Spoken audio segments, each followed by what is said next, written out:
Hello everyone, welcome back to our channel Harsha Hindu divine. ఈ వీడియోలో మనం ప్రపంచంలో ఎక్కడా లేని విధంగా దత్తాత్రేయ స్వామివారు సర్పరూపంలో ఉన్నటువంటి ఆలయాన్ని చూద్దాం. అలాగే ఇక్కడ స్వామివారిని రాహురూప సర్పశయన దత్తాత్రేయుడు అని అంటారంట. అలాగే ఈ ఆలయం అయితే చుట్టూ కూడా నీటితో ఆవరించబడి ఉంటుందన్నమాట. సంవత్సరంలో కేవలం 4 నెలలు మాత్రమే స్వామివారిని దర్శించుకోవడానికి అవకాశం ఉంటుంది. మిగతా టైంలో ఆలయం మొత్తం కూడా ఇలా నీటి చేత ఆవరించబడి ఉంటుంది. ఈ టెంపుల్ ఎక్కడో లేదండి, మనం వెమ్లవాడకి వెళ్లే రూట్ లో కుదురుపాక బ్రిడ్జ్ దగ్గర నుంచి చూస్తే టెంపుల్ మనకు కనిపిస్తుంది. ఈ ఆలయం అయితే 2016లో మిడ్మానేర్ బ్యాక్ వాటర్ వల్ల ఇక్కడ ఉన్నటువంటి వరదవెల్లి గ్రామం మొత్తం కూడా ముంపుకు గురైపోయి గ్రామం అంతా కూడా వేరే చోటుకి షిఫ్ట్ అయిపోతుంది. కానీ స్వామివారి ఆలయాన్ని మాత్రం నీళ్లు ఎంత ఎక్కువ వచ్చినా కూడా వర్షాకాలంలో కూడా ఆ గర్భగుడిని అయితే తాకలేవు. భక్తులు ఈ టెంపుల్ కి వెళ్ళడం కోసం అయితే 4 బోట్లని అందుబాటులో ఉంచారు. ఈ బోట్స్ అయితే మార్నింగ్ 8 to ఆఫ్టర్నూన్ 12 వరకు మనకి అందుబాటులో ఉంటాయి. ఇంకా గురువారం అలాగే ఆదివారం ప్రతి పౌర్ణమి సందర్భంగా కూడా ఎక్కువ శాతం భక్తులు వస్తారు కాబట్టి బోట్స్ అందుబాటులో ఉంటాయి. అందరూ వీటిని వినియోగించుకొని టెంపుల్కి వెళ్ళొచ్చు అనమాట. మొత్తం గ్రామం అంతా కూడా నీటిలో మునిగిపోయినా కూడా స్వామివారి ఆలయం మాత్రం కొండపైన చెక్కు చెదరకుండా అలాగే ఉండి భక్తులని స్వామివారు అనుగ్రహిస్తూ ఉన్నారు. నేనైతే ఈ వరద వెళ్ళి దత్తాత్రేయ స్వామివారి ఆలయాన్ని దర్శించుకోవడం కోసం ఎప్పటి నుంచో ఎదురు చూస్తున్నాను. నాకైతే ఇప్పుడు వీలైంది. ఇప్పుడైతే సమ్మర్ సీజన్ కాబట్టి వాటర్ లెవెల్స్ కాస్త తగ్గిపోయినాయి అన్నమాట. ఇంకా వెహికల్స్ వెళ్ళడం కోసం కూడా రోడ్ మొత్తం బయటకు వచ్చేసింది. జనరల్గా అయితే రోడ్ మొత్తం వాటర్లో మునిగిపోయి ఉంటుంది అన్ సీజన్ టైంలో. ఇప్పుడు సమ్మర్ కాబట్టి ఇలా రోడ్ మనకు కనిపిస్తుంది. సో ఈ పౌర్ణమికి అయితే చాలామంది వెహికల్స్ తీసుకొని వచ్చేసారు. ఈ టెంపుల్లో పూజలు అయితే మార్నింగ్ 8 గంటల నుంచి అలాగే ఆఫ్టర్నూన్ 11 or 12 వరకు కూడా స్వామివారికి అభిషేకాలు జరుగుతాయి. ఎందుకంటే స్వామివారి ఇక్కడ రాహురూప సర్పశయన దత్తాత్రేయుడుగా ఉన్నారు. అంటే సర్పరూపంలో దత్తాత్రేయ స్వామివారు ఉన్నారు కాబట్టి ఆయనకి విశేషంగా అభిషేకాలు అయితే జరుపుతారు. అలాగే కాలసర్ప దోషాలున్నా కూడా రాహుకేతు దోషాలున్నా కూడా ఇక్కడ పూజ చేస్తారని చెబుతున్నారు. అలాగే ఇక్కడ వెంకటేశ్వర స్వామి వారు దత్త వెంకటేశ్వరుడిగా స్వయంభూగా వెలిసారన్నమాట. ఈ ఆలయం అయితే చాలా మహిమాన్వితమైన ఆలయం. ఇక్కడికి వెళ్ళాలంటే స్వామివారి అనుగ్రహం ఉండాలి, అలాగే ప్రకృతి కూడా సహకరించాలి. చాలా అరుదుగా ఈ టెంపుల్కి వెళ్ళడం అయితే జరుగుతుంది ఎవరైనా కూడా. ఎందుకంటే చుట్టూ వాటర్ ఉండడం చేత కొంచెం భక్తులు రావడానికి చాలా భయపడతారు. ఇలా సమ్మర్ టైంలో అవకాశం ఉన్నప్పుడైతే తప్పకుండా దర్శించుకోవాలి. ఎందుకంటే స్వామివారు చాలా చాలా పవర్ఫుల్. ఇంకా ఇక్కడ పూర్వకాలంలో అయితే వెమ్లవాడ రాజరాజేశ్వర స్వామివారిని దర్శించుకునే ముందుగా భక్తులు ఇక్కడ సర్పరూపంలో ఉన్నటువంటి దత్తాత్రేయ స్వామివారిని దర్శనం చేసుకుని తర్వాత వెమ్లవాడ వెళ్ళి దర్శించుకునేవారంట రాజన్న స్వామిని. కానీ కాలక్రమేణా ఇక్కడ మిడ్మానేర్ వాటర్ వల్ల విలేజ్ మొత్తం వాటర్లో మునిగిపోవడం, అలాగే స్వామివారి ఆలయం కొండపైన ఉండి రవాణా సౌకర్యం కాస్త ఇబ్బందిగా మారడం వల్ల భక్తులు అయితే డైరెక్ట్గా వెమ్లవాడకు వెళ్ళిపోవడం జరుగుతుంది. కానీ ఒకప్పుడు ఇక్కడ దర్శనం చేసుకున్న తర్వాత మాత్రమే అక్కడికి వెళ్ళేవారని చెప్తూ ఉన్నారు. ఈ టెంపుల్ చుట్టూ పరిసరాలు కూడా చాలా ప్రశాంతంగా అలాగే ఆధ్యాత్మికంగా ఉంటాయి. ఇంకా ఈ టెంపుల్కి చేరుకునే మార్గం అంతా కూడా వాటర్లో వెళ్ళడం వల్ల ఒక చిన్న డివోషనల్ అడ్వెంచర్ లాగా అనిపిస్తుంది మనకి. అలాగే ఈ టెంపుల్ అయితే ఒక టూరిజం స్పాట్ లాగా మారిపోతుంది. ఇక్కడ ఉన్నటువంటి పచ్చని చెట్లు, ఈ కొండ చుట్టూ, అలాగే కింద మొత్తం వాటర్, ఇంకా అలా బోట్లో స్వామివారిని దర్శనం చేసుకోవడానికి రావడం, ఇదంతా కూడా పర్యాటకంగా కూడా ఈ టెంపుల్ చాలా అభివృద్ధి చెందుతుంది ఇప్పుడిప్పుడే. రాజన్న సిరిసిల్ల జిల్లాలో ఉన్న ఈ టెంపుల్కి అయితే ఐలాండ్ టెంపుల్ అనే పేరు కూడా వచ్చేసింది. ఇక పౌర్ణమి సందర్భంగా ఈ దత్తాత్రేయ స్వామివారిని దర్శించుకోవడం కోసం చాలా మంది భక్తులు అయితే వచ్చారు. నేనైతే టికెట్ తీసుకున్నాను అభిషేకం కోసం, అలాగే ముడుపు కట్టడం కోసం నేను టికెట్ తీసుకున్నాను. టికెట్ ప్రైస్ వచ్చేసి 150 రూపీస్ ఉంటుందన్నమాట. మళ్ళీ ఇక్కడ వాళ్ళు ముడుపు కట్టడం కోసం మనకు ఒక రెడ్ క్లాత్ ఇస్తారు, అలాగే కొబ్బరికాయ ఇస్తారు. దానికి ప్రత్యేకంగా ఇంకొక 100 పే చేయాల్సి ఉంటుంది. ఆ తర్వాత మనం గర్భగుడిలో ముడుపు కోసం అర్చన చేయించి అలాగే అభిషేకం చేసి పూజ చేసినందుకు గర్భగుడిలో మళ్ళీ ఇంకొక 500 రూపీస్ అయితే ఇవ్వాల్సి ఉంటుంది, ముడుపులు కట్టే వాళ్ళు మాత్రమే. ఈ సర్పరూప దత్తాత్రేయ ఆలయంలో అయితే విశేషంగా సంతానం కోసం, అలాగే ఉద్యోగం, వివాహం, ఇలా ఎలాంటి సమస్యలు ఉన్నా సరే ఇక్కడ స్వామివారిని దర్శనం చేసుకొని స్వామివారికి అభిషేకం చేయించి తర్వాత ముడుపు కట్టినట్లయితే తప్పకుండా కోరికలు నెరవేరుతాయని నమ్మకం. ఎందుకంటే స్వామివారు స్వయంభూగా ఇక్కడ వెలిసారు. నేను ఆ స్టోరీ కూడా వివరిస్తాను.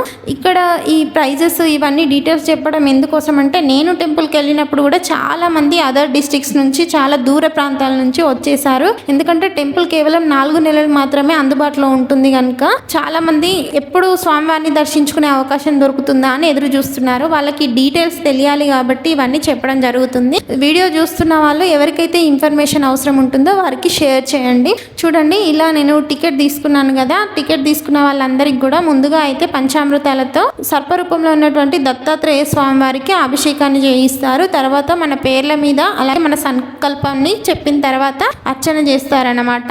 ఆ తర్వాత ఇక స్వామివారు మనకు ముడుపు ఏ విధంగా కట్టాలో వివరిస్తారు. చూడండి, స్వయంగా దత్తాత్రేయ స్వామివారి పైనే మనం తెచ్చుకున్నటువంటి ఆ రెడ్ క్లాత్ని పరిచి అందులో కొబ్బరికాయ పెట్టి మన సంకల్పం చెప్పి స్వామివారికి మన బాధల్ని విన్నవించి అక్కడే మనకి ముడుపు కట్టిస్తారన్నమాట. చూడండి, ఆ ప్రాసెస్ అంతా కూడా మీకు అర్థం కావాలని ఈ వీడియో తీయడం అయితే జరిగింది. ఎందుకంటే ముడుపు కట్టాలి అనుకునే వాళ్ళకి ఎలా కడతారు, ఏంటి పూజా విధానాలు చాలా డౌట్స్ ఉంటాయి కాబట్టి ఈ వీడియో అయితే తీయడం జరిగింది. చూడండి, చూస్తున్నారు కదా, ఇలా ఉంటుంది. అయితే ఇక్కడ స్వామివారు శయన రూప దత్తాత్రేయ స్వామిగా ఆవిర్భవించడానికి చిన్న కథ ఉంది. దాన్ని ఇప్పుడు మీకు వివరిస్తాను. అయితే ఈ టెంపుల్ అయితే 500 సంవత్సరాల క్రితం నాటి టెంపుల్ అని చెబుతూ ఉంటారు. దీనికి చాలా చరిత్ర ఉంది. అందులో నాకు తెలిసిన చిన్న కథ మీతో షేర్ చేసుకుంటాను. అదేంటి అంటే, పూర్వకాలంలో వెంకటాచార్యులు అనేటువంటి ఒక వెంకటేశ్వర స్వామి భక్తుడు రాజన్నని దర్శనం చేసుకున్న తర్వాత ఈ వరదవెల్లి గ్రామంలో ఉన్నటువంటి కొండపైన కచ్చి వెంకటేశ్వర స్వామివారి కోసం 12 సంవత్సరాలు తీవ్రంగా తపస్సు చేస్తాడంట. అప్పుడు స్వామివారు ఆయనను అనుగ్రహించి దత్త వెంకటేశ్వర స్వామిగా ఇక్కడ ఆవిర్భవించడం అయితే జరుగుతుంది. తర్వాత ఈ వెంకటాచార్యులు అనేటువంటి భక్తుడికి దత్తాత్రేయుల వారి మీద కూడా అపారమైన భక్తి ఉండేది.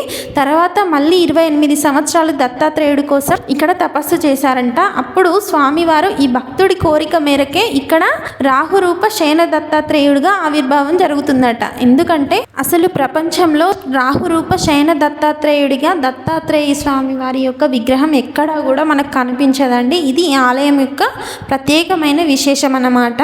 అయితే దత్తాత్రేయుడు రాహు రూపంలో ఎందుకు ఆవిర్భవించాడంటే, వెంకటాచార్యులు అనేటువంటి భక్తుడు తపస్సుకు మెచ్చిన దత్తాత్రేయ స్వామి వారు ఆయనకి దర్శనమిస్తాడు. ఇక దత్తాత్రేయుల వారు వెంకటాచార్యుల్ని నీకేం కోరిక కావాలో కోరిక కోరుకోమంటే వెంకటాచార్యులు గారు తనలో ఐక్యం చేసుకోమని స్వామివారిని అడుగుతారంట. అయితే వెంకటాచార్యులు అనేటువంటి భక్తుడికి ఆ టైంలో రాహుదశ నడుస్తుంది కాబట్టి తను కొన్ని ప్రతికూలమైనటువంటి ప్రభావాలను ఎదుర్కోవాల్సి ఉంటుంది. ఆ రాహుదశ అయిపోయిన తర్వాత మాత్రమే స్వామివారిలో ఐక్యం కావడానికి అవకాశం ఉంటుందట. అయితే తన భక్తుడి యొక్క రాహుదశను తానే స్వయంగా రాహు రూపం ఎత్తి ఆ రాహు అంతర్దశని తొలగిస్తానని అతనికి మాట ఇచ్చి రాహు రూపంలో స్వామివారు ఆవిర్భవించారంట. అందువల్లే ఇక్కడ రాహుకేతు పూజలు కూడా జరిపిస్తారన్నమాట.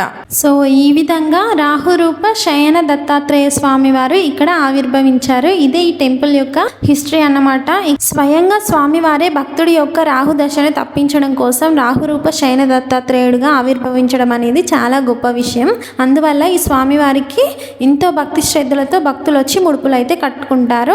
సో ఇందాక మనం పూజలో ముడుపు ఏ విధంగా కట్టుకోవాలో చూపించాను కదా. ఇంకా పూజ మొత్తం పూర్తయిపోయింది. తర్వాత ఒక 3 ప్రదక్షిణలు చేసి ఈ చెట్టు దగ్గరకు వచ్చి ముడుపులు కట్టుకోమని చెప్పారు పంతులు గారు. సో నేనైతే ఇక్కడ ముడుపు కడుతున్నాను అన్నమాట. ఈ వృక్షాలు కూడా స్వామివారి అనుగ్రహం వల్లనే ఇక్కడ 3 చెట్లు అయితే మనకు మొలిచాయని చెబుతూ ఉంటారు. కొన్ని వందల సంవత్సరాల చరిత్ర ఈ వృక్షాలకు కూడా కలిగి ఉంది. ఇక్కడ 3 నింబు వృక్షాలు అయితే మనకు కనిపిస్తూ ఉంటాయి. వీటికే ముడుపులను అయితే కట్టడం జరుగుతుంది.